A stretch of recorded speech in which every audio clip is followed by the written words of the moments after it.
Stop shaming people and be a decent human. I'm Scott Ott, and this is Bill Whittle Now. And Bill, that line is in response to a cute little video on the social media sharing service called TikTok, primarily aimed at younger people. And it is a response to a little video made by a woman who refers to herself as Nurse Holly, who doesn't want to mention her real name, but apparently she's actually a nurse. And here's why she should stop shaming people and be a decent human. Nurse Holly posted to her 1.7 million followers on TikTok a little video saying that the best way to prevent sexually transmissible diseases is waiting for sex until marriage. Bill, why does she insist on shaming people, and why can't she be a decent human? You know what's interesting about this case? Kerfuffle, as James Toronto would call it. Yes, exactly. It's a pretty clear example of how the left uses language to skew an argument before the argument even begins. You know what I mean? What was the first line in response? Be a decent human being. Stop shaming people and be a decent human. Right, exactly. That's the point I'm getting at. So what part of not waiting until you're married to have sex is shamed in that video? And basically, Scott, what I'm trying to say is this. Anytime anybody does anything to recommend standards, forget of what the standards are. If they're academic standards, then stop shaming people with learning disabilities. If they're hygiene standards, then stop shaming people who are homeless or whatever the case may be. If they're fundamental basic health standards in terms of obesity, then stop shaming fat people, and on and on and on it goes. And basically what it means is, when you get right down to it, what it means is, don't criticize me for anything. I don't want to be criticized for anything about anything. Anything that somebody might say and hold up as a standard, not even a standard that they necessarily achieve, but just as a standard, something that's worth achieving, is automatically turned by this snowflake generation into a personal attack on them. And therefore, it has to be retaliated with in the most possible strong terms, which means maybe the strongly worded letter to your advertisers to make sure you never work again. But shaming people, first of all, not entirely convinced that shaming people is not a bad idea in some cases. In fact, I know it's a good idea in some cases. But this idea that any kind of a standard, you could say, try and be a good person. How dare you shame non-Christians? Where does this nonsense end? And apparently the answer is it doesn't.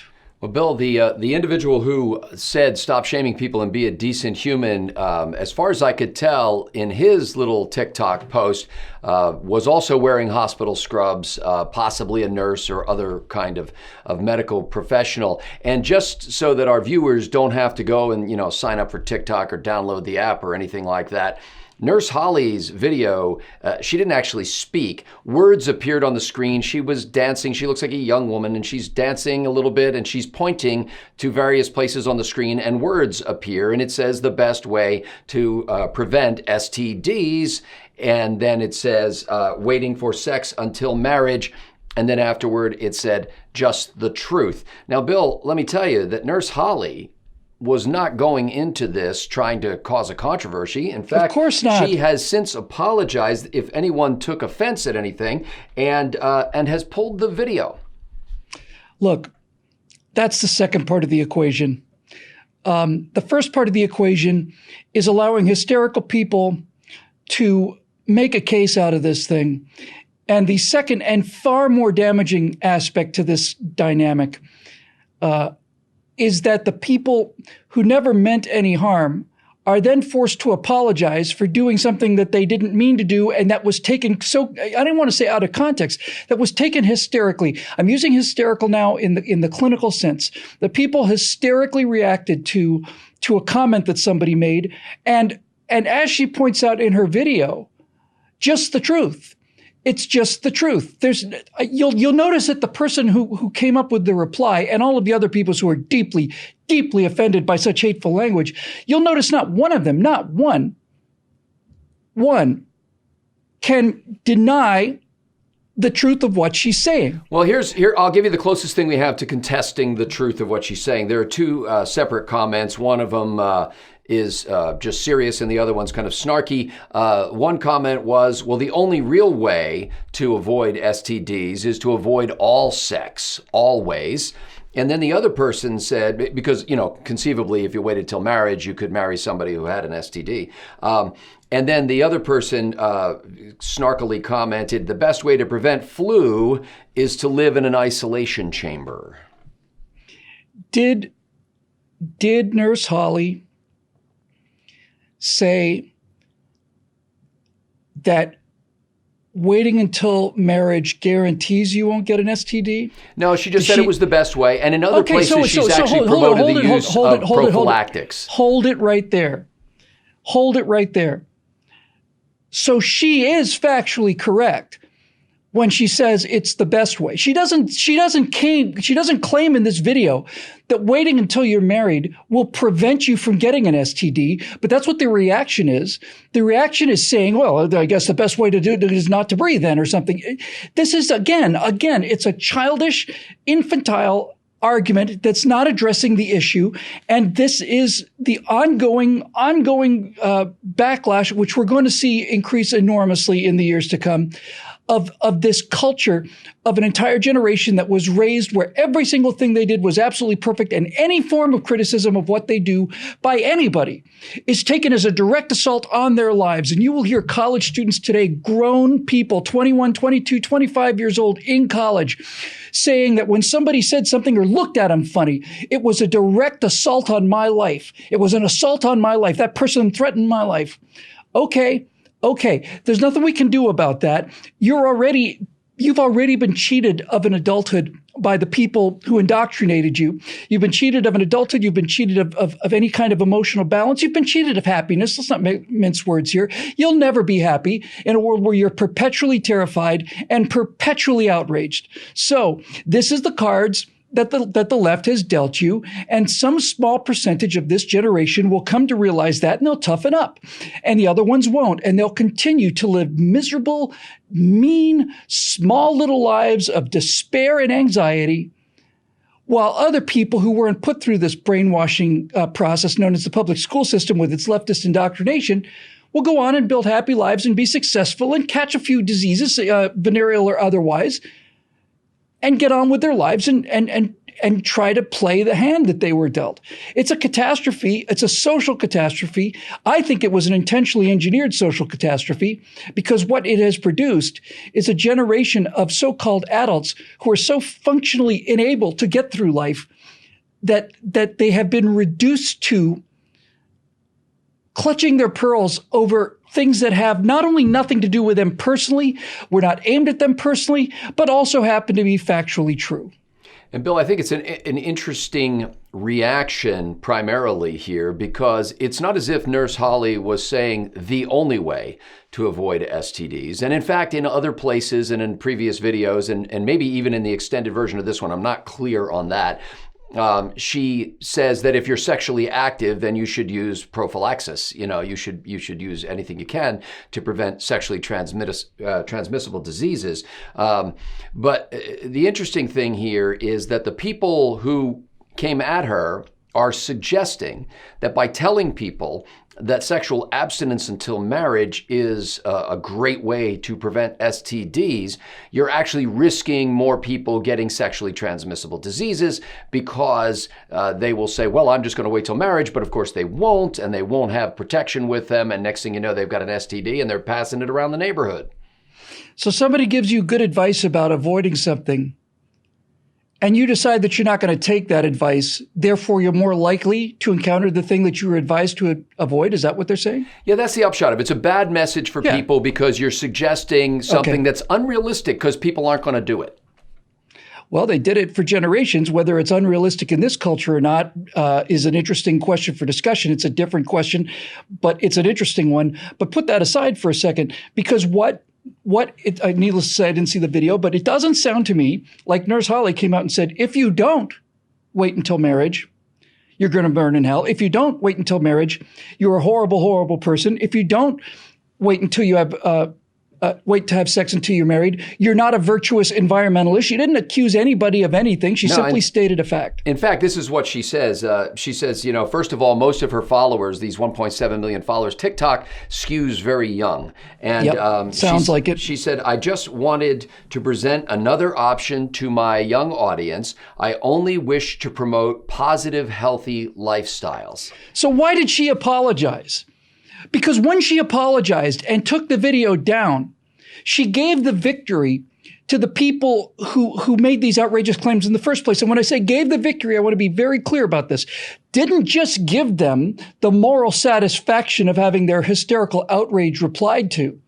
When I say that she gave them the victory, she further reinforced this ongoing societal meme that if somebody says something you don't like, even though it's true, you're required to apologize and retract it, which I will not do. And I have not done. You have a spine that's a little different. Your Constitution, you've got an Andrew Breitbartian way of approaching this. Most people are not willing to stand up to that kind of pressure. When you say I have a spine that's a little different, the only difference between my spine and the spine of people like the victims here is that mine is physically present. It's not made out of steel. It's not made out of carbon. It is a spine like any other human spine, meaning that I am susceptible to criticism, I'm susceptible to ostracization, all of this stuff. But somewhere along the line, you develop enough force of personality to understand that this is the part I think this is the operational key to the whole thing for those of you who might be interested in this from a philosophical rather than a political point of view. Let me put it to you this way. If you get out on the internet, let's say you go out and have yourself a lovely dinner in a restaurant, and you write about your experience at dinner. And you say, this apple pie was the best dessert I ever had. Within 2 hours, the cherry pie people are going to be calling you a Nazi. Now, if that's how you want to live your life, then by all means, apologize for trying to be an apple pie supremacist and retract your statement and say that all different berries taste equally good in all pies and I never meant to do anything different. And if you do that, you're not only digging your own grave as a society, you're digging your own grave as an individual who is going to be subject to the whims and the avarice and the narcissism of the most hysterically nutty people in the entire society. And you will spend the rest of your life with your hands and your mind tied in order to protect yourself from people who should be simply mocked and laughed at when they come at you with such absurd and ridiculous accusations. Final question here, Bill. What do you think would have happened if instead of posting the little TikTok video that she did, if Nurse Holly had posted a video that said, the best way to prevent STDs is to wear a condom?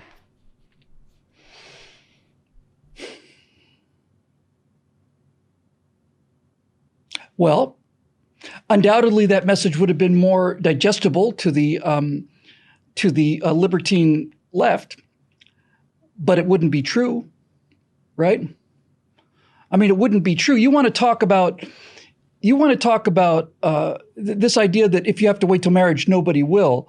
I had some limited experience with prophylactics during the course of my life, and I find that that when the situation is in the moment, it's actually harder to maintain that discipline than it would be to have a lifelong goal of waiting until you were married to have sex. Now, if she had said something else, she would have been pandering to her audience, but she would have been incorrect. And the thing that is most appalling about all of this, that seems, again, we're dealing with fragments of a paragraph that I've never seen or heard before the moment you presented it. So there's always the chance that there's developments that I'm unaware of. But what it sounds like to me is that this woman, Nurse Holly, was doing her primary function in life. It's not a function that's mandated by the government. It's not even, in this case, a function that she's getting well paid for, because I'm sure her videos are about all kinds of different things. She sounds to me like a healthcare professional who genuinely is concerned about the health of the people who happen to be following her on social media. And she presented them with what is unquestionably the best way to avoid sexually transmitted diseases. She didn't make any moral judgments about it. She didn't make any particular comments about what happens if you don't. She simply said, if this is something you're really worried about, this is the most reliable way to not contact them. And listen to her defense of herself, Scott. What she said in her defense, which she never should have made in the first place, and taking that video down was a catastrophic mistake. But what she said is, he said, I just thought that the young people who follow me might want to get a different viewpoint on things. And what that clearly means is that the entire idea of abstinence until you're married has never, ever crossed the minds of these young people. It's been so far beyond the pale that this might as well be Mayan inscriptions that have been decoded for them and read aloud. It is an indication that the success of the left is predicated, and when I say the left, I mean progressivism. The success of progressivism is predicated on the idea that any existing standards, moral standards, academic standards, standards of physical fitness, any standard has to be destroyed. Because when that standard exists, that gives people something to raise themselves to.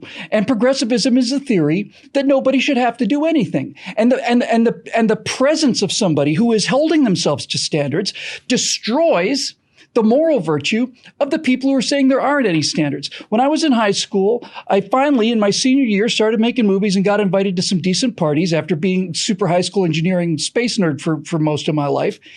And what I discovered was at many of these high school parties where people were smoking marijuana for the first time, I decided I didn't want to do it. I didn't have a particular moral objection to it. I just didn't want to do it, me personally.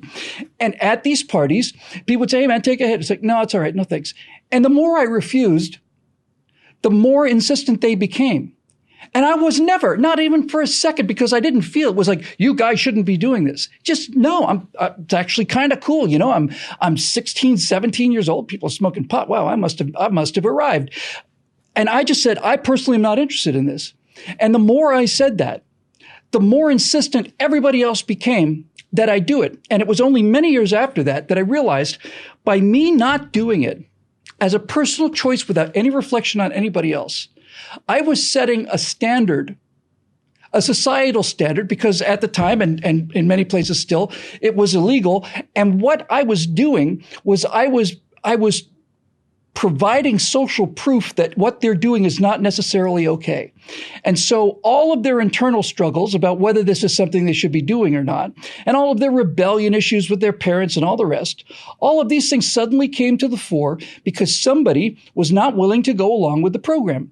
And that in itself tells me that simply by making a statement of ethical standards or even basic hygiene, whatever you want to call it, she has to be destroyed, not just disagreed with, destroyed, because by creating a standard, she has completely undermined the entire strategy of progressivism as it's been for the last, 1,500 years, something like that.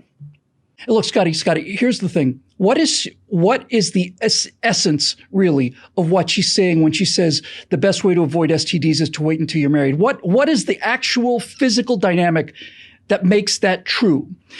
What she's basically saying is that if you do not have sex with people until you know them well, you know their backgrounds, you come to trust each other, you come to love each other, at the very least, you're on communicating terms with each other, then at the very least, the idea that one person might have a sexually transmitted disease would be something that they might want to tell the person because it's not a one-night stand, because they care about them.